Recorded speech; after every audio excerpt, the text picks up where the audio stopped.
Hey Collective, welcome back. I hope you're having a good day today. For what feels like forever, science and spirituality have been in a tug of war over the neurodivergent mind. On one side, you have the scientific medical community. They offer a diagnosis, a language of deficits, disorders, and developmental differences. It's what gives us labels like ADHD, autism, and dyslexia. And it frames the experience through a lens of what needs to be managed or fixed. It's a world of brain scans, behavioral therapy, and things we can measure. On the other side, you have a deeply personal spiritual perspective. This side doesn't see a disorder, it sees a design. It talks about higher consciousness, spiritual gifts, and unique ways of seeing the universe. It looks at intense focus, sensory sensitivity, and non-linear thinking, not as symptoms, but as sacred abilities. But what if both sides are missing something? What if this whole versus idea is the wrong way to look at it? I want to talk about the clash between empirical proof and spiritual belief, not to pick a winner, but to see what each side gets wrong and right about being neurodivergent and find a more complete, more compassionate truth about our brains. This whole conflict really boils down to two totally different ways of making sense of the world. The scientific story, the one most of us know, is all about cause and effect and classification. The idea is that to understand something, you have to define it, measure it, and see how it compares to what's considered normal. From this view, neurodivergence just means that a brain processes information differently from the neurotypical majority. And that's not meant to be a judgment. I myself am neurodivergent. It's just an observation based on tons of research. Science gives us words to talk about very real challenges. The sensory overload that can make a grocery store feel like a war zone. The executive dysfunction that turns small to-do lists into epic struggles. Or the communication gaps that can make you feel completely alone. The medical model focuses on these things because its main goal is to help people and provide support. When a kid is falling behind in school, or an adult can't keep a job, getting a diagnosis can be the key to getting accommodations, therapy, and finding a community of people who finally get it. But for so many, that story just doesn't feel like the whole story. It explains the what, but misses the why. Seeing your entire inner world reduced to a checklist of symptoms can feel incredibly invalidating, like you're just a problem to be solved. And this is where the spiritual story finds its power. It offers a narrative not of deficit, but of difference with a purpose.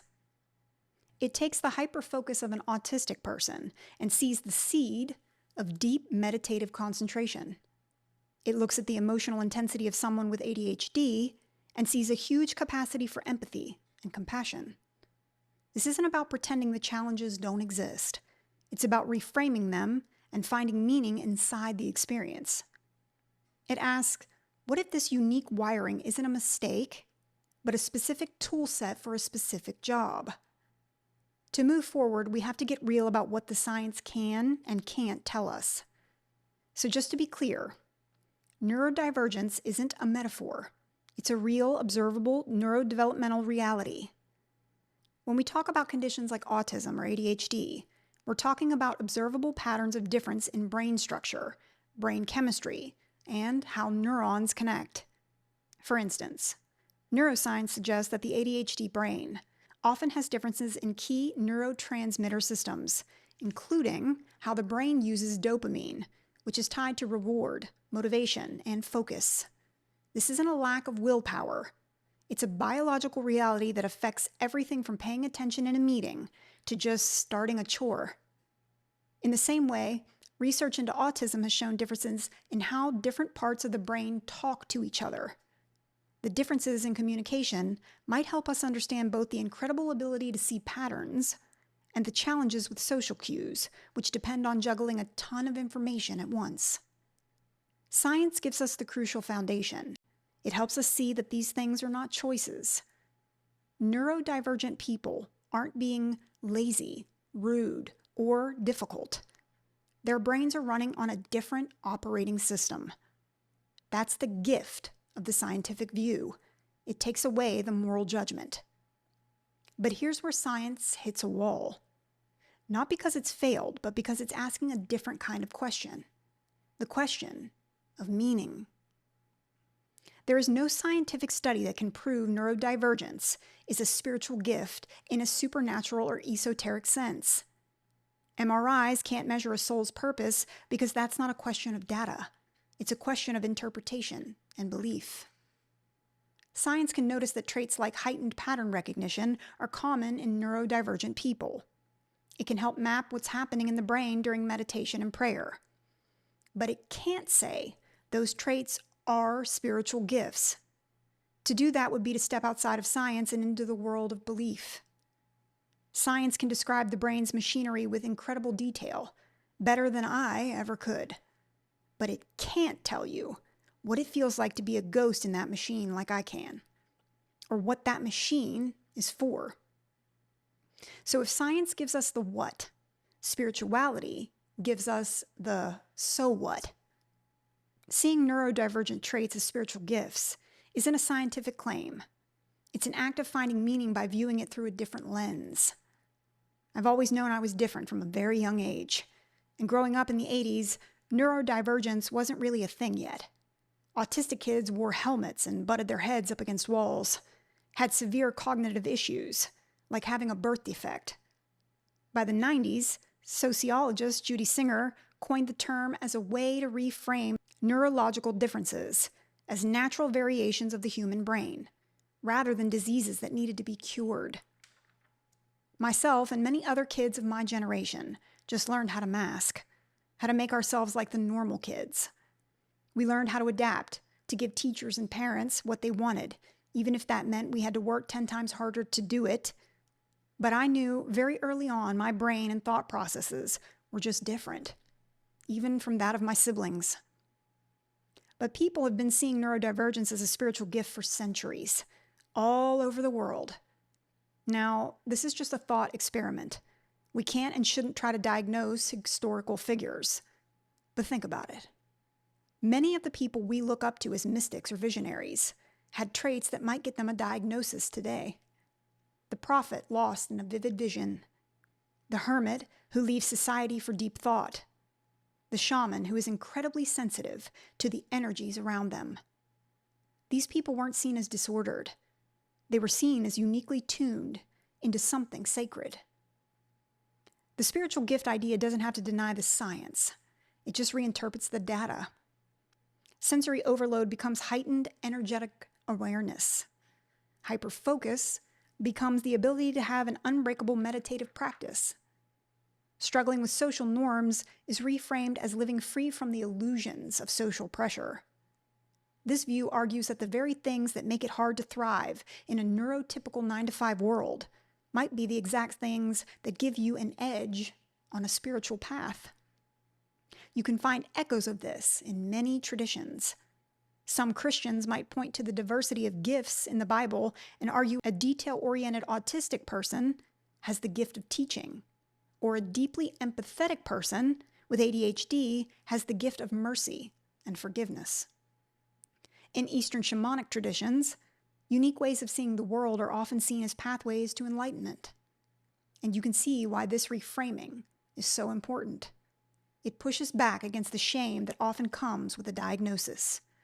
It gives you an identity based not on what you lack, but on what you uniquely offer.